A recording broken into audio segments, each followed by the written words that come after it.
I love tournaments in professional wrestling. Welcome into the show, everyone. My name is Trent Osborne. I hope you are having a wonderful morning, afternoon, or night whenever you're listening to this. And today, we are going to be getting into the upcoming King of the Ring tournament that starts tonight on Raw at 8 o'clock. And I cannot wait, guys. If you have fallen out of WWE or you just have fallen behind on your episodes, definitely make an effort to check out the show tonight and every Raw and Smackdown over the next month, because the tournament starts tonight. It goes all the way until Clash of Champions in September, when the new King of the Ring will be crowned, and this tournament is going to be unbelievable. The list is stacked. It's unpredictable.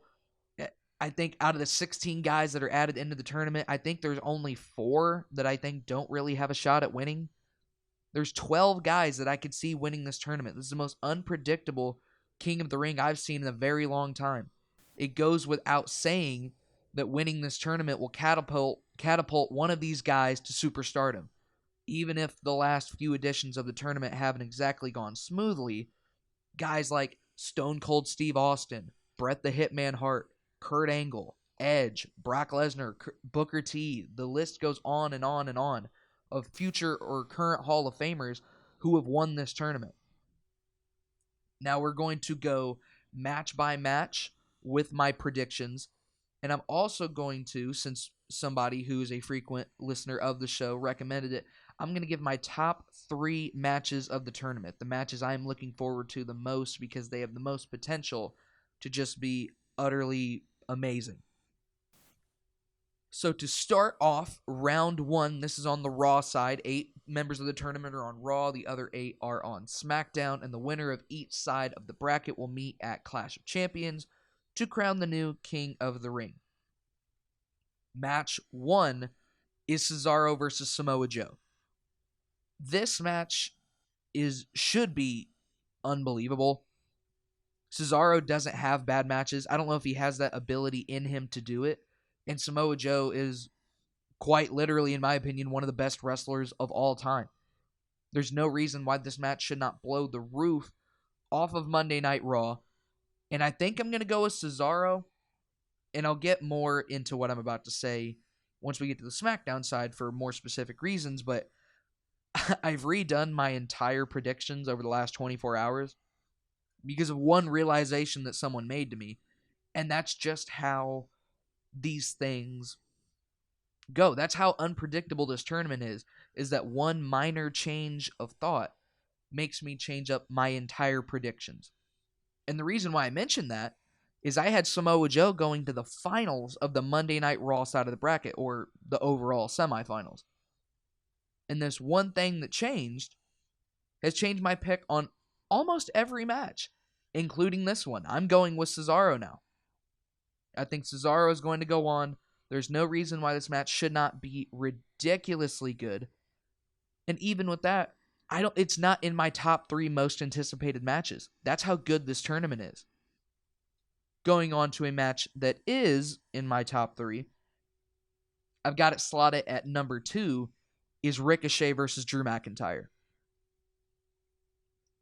This could very well be the most unpredictable match of the tournament, because both of these guys are favorites to win the entire thing. If you look at anybody's list on if they're ranking the likelihood of somebody to win the tournament, Ricochet and Drew McIntyre are in the top 5 of all of them.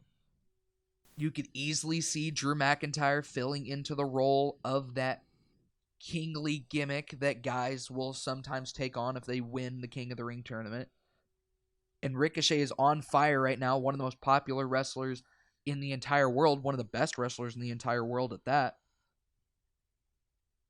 It's going to be very interesting to see where they go with this match.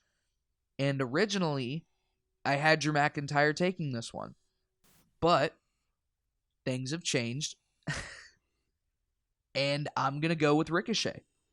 I think Ricochet is going to pull this one out, this match. I've got it at number 2 on my most anticipated matches list. And this match should be unreal. The big man dynamic of Drew McIntyre against the high-flying style of Ricochet. This match is going to be a treat for sure. Moving on to another match that is on my list, I've got it at number 3, is Cedric Alexander versus Sami Zayn. This should be more of an upset pick than it is, given how good Sami Zayn is and the status he is taken with on Monday Night Raw. But I don't think I've seen anyone predict otherwise to this than the way I am, and I'm going to go with Cedric Alexander taking down Sami Zayn. This match is going to be unreal. This match is going to be unreal, for sure. Sami Zayn, he's one of my favorite wrestlers of the last 10 years. There's nothing this guy isn't great at. If you made top 10 lists on mic ability, in-ring ability, and storytelling ability, Sami Zayn, if we're just talking the WWE, should be in the top 10 in all 3 of those categories. That's how good Sami Zayn is. And I think that if he were to win the King of the Ring tournament, he would have one of the most interesting dynamics of a winner. Especially with the whole critic of the critics thing, if you add a crown and a scepter to that, to Sami's already overbloated ego, that would make for some great content. But I think they're going to use this as an opportunity to give Cedric Alexander more of a shine. I think they're going to use this as an opportunity to elevate Cedric Alexander in the eyes of the fans a little bit, which is great. Cedric Alexander is no slouch either. I don't want to disrespect him in any way. But I wish that Sami Zayn would get more of a favorable go in this tournament. I'm pulling for Sami. I hope Sami wins, but I think Cedric is going to pull this out. Match 4, much easier to predict than any of the 3 I have just said. The Miz versus Baron Corbin. Baron Corbin is almost definitely winning this match and moving on to the second round. Not much to say about it. In these tournaments in wrestling, you need a big bad to be taken down by a conquering hero at some point or another. You saw it in the Mae Young Classic last year. Rhea Ripley was filling that role. You saw it in the Mae Young Classic 2 or 3 years ago. Shayna Baszler filled that role to be knocked off by Kairi Sane at the end of the tournament. Baron Corbin is going to fill that role for the good chunk of this tournament. I would be very surprised to see The Miz pick this one up.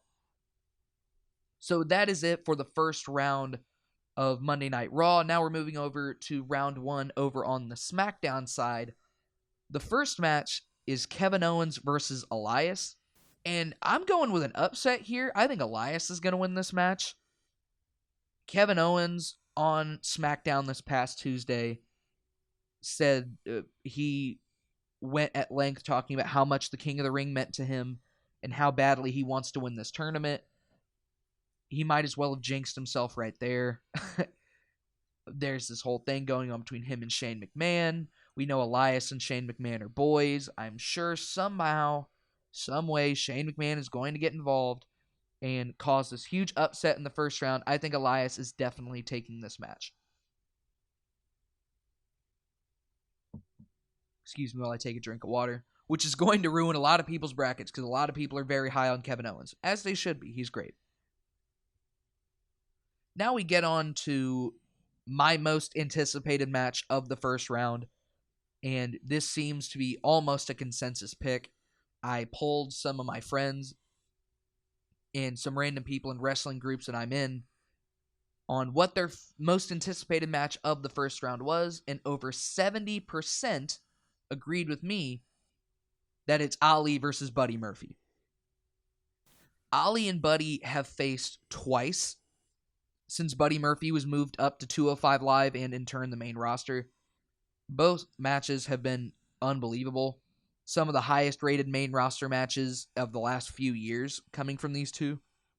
And this match is razor thin to predict. And now I'm going to expand upon what I was talking about when I first started this podcast of me having to change up my predictions.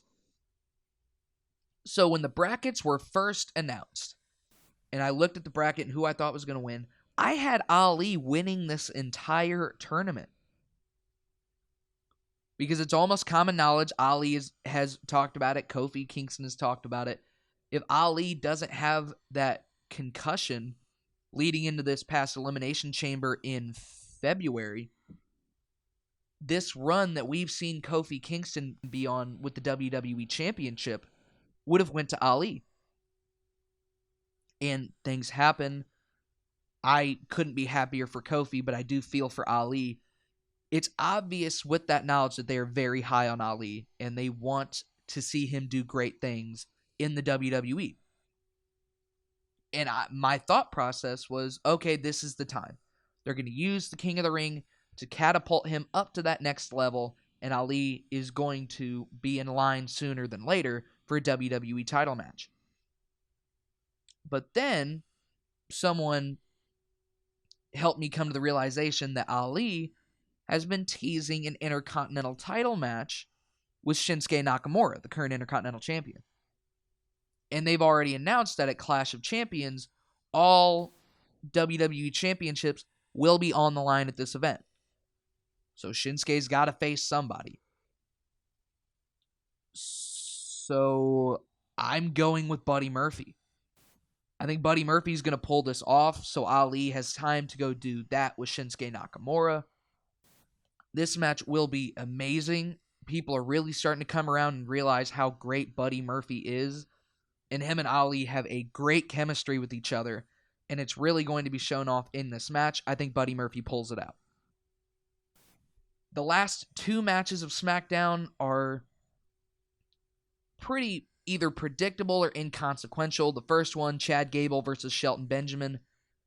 It's not exactly predictable because I could see them using this as a match to elevate Chad Gable a little bit or give it to Shelton because Shelton's had this confused look thing going on. Not sure what's going on with that, but I think Chad Gable's going to win this match, but it's kind of inconsequential because the winner of that is going to be taking on the winner of Apollo Crews and Andrade. Andrade's winning this match. I think this is the most predictable match of the first round. I would be stunned to see Apollo Crews move on. Andrade advances to the second round. Now over to round 2 on the Raw side. We have Cesaro versus Ricochet. I think Ricochet is going to pull this off in an absolute barn burner of a match. These guys had a match a few weeks ago on Raw. Heard rave reviews from everyone about it. I think Ricochet is going to pull this off and move to the semifinals. Hopefully, Cesaro's performance in these two matches, because I do believe they are almost a lock to be great, will move him up the chain a little bit when it comes to his status on Monday Night Raw. The second quarterfinals match from the Monday Night Raw side, Cedric Alexander versus Baron Corbin. Baron Corbin's going to win this match. Maybe Cedric Alexander wins. It's not likely. It's really unlikely, actually. I've been telling people, prepare for Baron Corbin to just run through this tournament, and no one wants to believe it, but I'm just trying to help them come to terms with it. Baron Corbin, I would say, is almost a lock to make the semifinals of the tournament. So he will face Ricochet in the semifinals and for an opportunity to go to the finals at Clash of Champions. Over to the SmackDown side. The first quarterfinal match, Elias versus Buddy Murphy. I went back and forth on this a few times because that Shane McMahon factor is there and it is very real. But I think Buddy Murphy is going to pull this match through. Buddy Murphy, I'm not sure what direction they're going with Buddy Murphy. Whether he is going to be a bad guy or a good guy, I'm not sure. He's been a bad guy up to this point. But he's got a match this upcoming Tuesday with Daniel Bryan, who is very much a bad guy. And it's almost like a mini feud-esque thing, so I'm really not sure. And everyone looks like a good guy going up against Elias. So if they really do want to go that route and see what a good guy Buddy Murphy could look like, this is a great chance for them to do it, to have him conquer Elias in any shenanigans that could ensue with Elias on his part, or Shane McMahon's part, I think Buddy Murphy is going to pull this through and head to the Smackdown finals. And then the next match, as I alluded to earlier, Chad Gable versus Andrade. Andrade's winning. Andrade is even more of a lock to make the Smackdown finals than Baron Corbin is over on the Raw side. He's got Apollo Crews and then the winner of Chad Gable and Shelton Benjamin. Andrade's almost a lock to make the finals of SmackDown. Now on to the semifinals, the Raw finals in particular, Ricochet versus Baron Corbin. I think Ricochet is going to pull this through and head to the finals. I think this could be a really good match. Baron Corbin is underrated to an extent. He should get a little bit more credit than he does. Not a ton, don't get me wrong. But Baron Corbin does deserve more love than he gets. I think him and Ricochet could have a very interesting match, especially with the pessimistic view that a lot of people, including myself, have when it comes to our favorite wrestlers wrestling Baron Corbin. I think Ricochet is going to pull this through. I think the match should be pretty good. And Ricochet wins the Raw side of the bracket, and he advances to the finals. Now, I went back and forth on this next match, the SmackDown finals, Buddy Murphy versus Andrade, a few times. I'm really not sure how this match is going to go. This match is a coin flip, if you ask me. But I think that Andrade doesn't have a lot of steam right now. I don't know if this is the opportunity. I don't know if this is the right time to give him that extra shine. I think this is Buddy Murphy's time. I think WWE should and is going to strike while the iron is hot. Buddy Murphy just last Tuesday had one of the best SmackDown matches I've ever seen against Roman Reigns, and he's going to have a match this Tuesday with Daniel Bryan, which should be better for all accounts. And then he's going to have this unbelievable match with Ali. I think Buddy Murphy is going to get a serious reputation, as he should, for being one of the most consistent wrestlers in the company. And I think that he is much more prominent, or he will be much more prominent by the time this match comes along than Andrade is in the fans' eyes, and a match between Ricochet and Buddy Murphy is much more interesting than a match between Ricochet and Andrade. I think Buddy Murphy is going to move on to the finals. The finals. Ricochet versus Buddy Murphy. This match has Match of the Year contender written all over it. Ricochet is one of the best wrestlers in NXT history, has put nothing but bangers on night in and night out on Monday Night Raw so far. Buddy Murphy, in my opinion, is the best superstar in 205 Live history. And he's only had one match on the main roster so far. And it was one of the best TV matches WWE has had in a very long time against Roman Reigns. Buddy Murphy is competing at a very high level right now, and Ricochet stays at one of the highest levels in the entire world. This match should be unbelievable, and while I want Buddy Murphy to win the entire tournament, if I could pick one guy to win it, I would pick Buddy Murphy to just shoot him up to the moon immediately. But I think that maybe it's best to wait just a little bit on that, considering he just got here. He just got to the main roster, or just started wrestling on the main roster. He's been here for a few months, but he hasn't actually done anything. I think it's good to use this match and this entire tournament to show the world, hey, Buddy Murphy's here. He's no joke. He's a serious player on SmackDown Live from here on out. But I think the winner of this tournament is going to be Ricochet. Ricochet is going to win this tournament because I think he's the best option. I want to see a good guy win the King of the Ring. I feel like a lot of people want to, because it's been almost 20 years since we've seen a good guy win the King of the Ring. The last one was Edge in 2001, I believe. Seeing bad guys win the King of the Ring is awesome. Don't get me wrong. It's very entertaining stuff, but I think Ricochet getting that shine and just adding more credibility to the absolute superstar talent that he is, I think that will go a long way for him. And hey, as you can see on the screen right now, Ricochet's no stranger to the nickname King. He went by King Ricochet on the Indies for a good while. Why not run that back in the WWE? Give him the crown, give him a cape. He already wears a cape to the ring. You get him a new cape. I don't know what they're going to do with it, but I think Ricochet, all things considered, is the best pick to win this tournament. And I'll be so happy to see it if it does happen. But we all know Baron Corbin's actually going to win the tournament. So that being said, I hope you all enjoyed listening to this. I love the support I get each and every day from all of you guys. I still can't believe a lot of it. Follow me on Twitter at Trent Osborne FS if you want more content like this and updates on when episodes are happening. Or if you just want updates when episodes are happening, don't forget to like and subscribe, and I will see you guys in the next episode. Thank you all for listening. I'll see you guys later.